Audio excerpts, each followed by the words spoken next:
This is nerd bucket list. When you build an Ecto-1, you take it to Manhattan.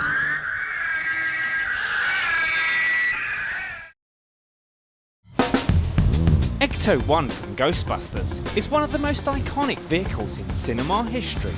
You guys seen any ghosts? And today, Lauren Baldwin is taking his exact replica of the car to Hook and Ladder 8 in New York, the fire station that featured in the movie. When they said they were coming to the firehouse first thing in the morning, I was like, what time? I'll be there. This is a exact replica of the Ecto-1 from the movie Ghostbusters. I've owned it for about 6.5 years now. It is a 1959 Miller Meteor Futura duplex. I actually had been searching for 8 years to find the car, and I'd given up. I was like, I'm never gonna find this car. Then 6 months later, I find it on accident looking for another car. I immediately called the owner. I was like, here's money right now, take it. It was originally just a bare body. It had been disassembled by the previous owner, and it was going through a restoration. The car cost him $2,500, and the conversion process was a true labor of love. It took 2 years to collect all the parts and 6 months to put it all together. It's like a jigsaw puzzle without instructions. Lauren spent around $20,000 on the conversion, but estimates the actual cost would have been over $100,000 if he hadn't managed to persuade local fabricating shops to make him some parts in return for promotion when he shows the car in public. The role that I played in the building process was mainly doing some of the body work. We did a lot of the prep work just in his barn. Lauren's passion for the Ecto-1 came basically from the movie. Having the toys growing up, he just took it one step further than everyone else and said, I'm gonna make the big boy toys. But he was determined to create a perfect replica.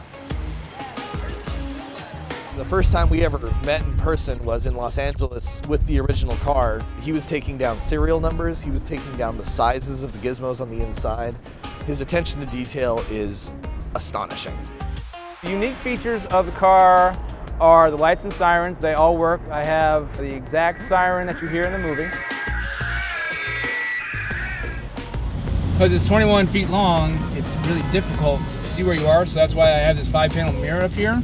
And I've got a mirror here, and a mirror there also, and I still have blind spots. It doesn't go more than 65 miles an hour. I've got it up to 70, but it's not very aerodynamic. Lauren's Ecto-1 inspires some avid fans, especially outside the original movie location. I've been chasing her on and off for about 2 years, but lightning never really struck until now. I'm not worthy! I am so not whole. Everyone reverts back to being a 5, 6, 7-year-old kid, and they can't wipe the smile off their face.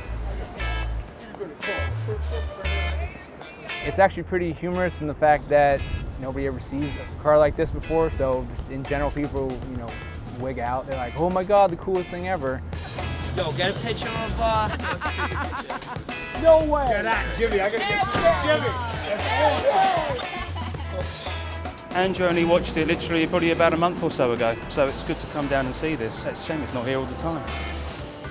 You don't expect to see something like this when you're walking around the streets of New York, and so it's something that will live in the kids' memories and mine for quite some time.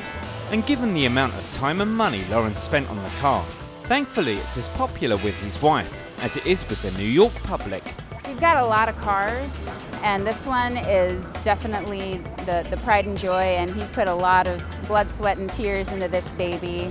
And he does good work with it too. He takes it around to charity events and tries to help raise money, and he does really good stuff with this car.